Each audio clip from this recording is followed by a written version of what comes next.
మీరు ఆగండి. సాంబశివరావు గారు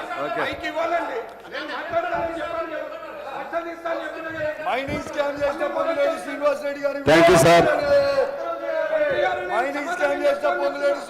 ఈ సభ ఆర్డర్లో లేకపోవటం వలన మాట్లాడాలంటే కూడా కొద్దిగా ఇబ్బందిగా ఉంది. అయినా మీరు స్పీకర్గా ఆదేశించారు కాబట్టి నేను మాట్లాడాలని భావిస్తా ఉన్నాను. ముఖ్యంగా ఈ అంశానికి నిన్న బీఆర్ఎస్ మిత్రులు ఒక అంశం రేజ్ చేశారు. దానికి ముఖ్యమంత్రి గారు గత 10 సంవత్సరాల నుంచి జరిగినటువంటి అనేక స్కాండల్స్ పైన వారు సిబిసిఐడి ద్వారా విచారణ చేపిస్తామని చెప్పడం జరిగింది అధ్యక్ష.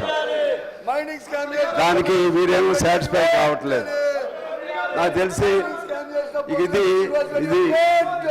స్టాండ్ స్టిల్, ఇది బ్రేక్ కాదు. వీళ్ళు ఇది కోరుతా ఉంటారు, గవర్నమెంట్ నిర్ణయం చేసింది. అందుకని గవర్నమెంట్ నిర్ణయాన్ని ఆ మంచి అయినా చెడైనా బీఆర్ఎస్ మిత్రులు కూడా పాటించండి. లేకపోతే న్యాయపరమైనటువంటి అంశాలు ఏమైనా ఉంటే వారు న్యాయస్థానాలకు కూడా వెళ్ళొచ్చు. ఎందువల్లంటే హౌస్ కమిటీ అనేది ప్రతి సందర్భంలో కూడా నాకు తెలిసి సాధ్యం కాదు. ఆ రోజుల్లో నేను బయ్యారం ఇష్యూ కూడా రేజ్ చేశాను, అప్పుడు జరగలేదు.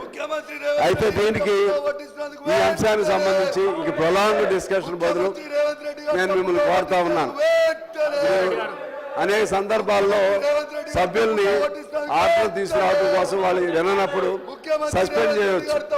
మీరు గవర్నమెంట్ నిర్ణయానికి వాళ్ళు కట్టుబడి ఉన్నారు కాబట్టి ఆ 10 సంవత్సరాల సిబిఐసిఐడి ఎంక్వైరీ ఆదేశించారు కాబట్టి దానికి ఇష్టం లేనటువంటి వాళ్ళు ఈ విధంగా సభలో ఈ విధంగా చేయడం వల్ల మాకు అవకాశాలు దెబ్బతింటాయి.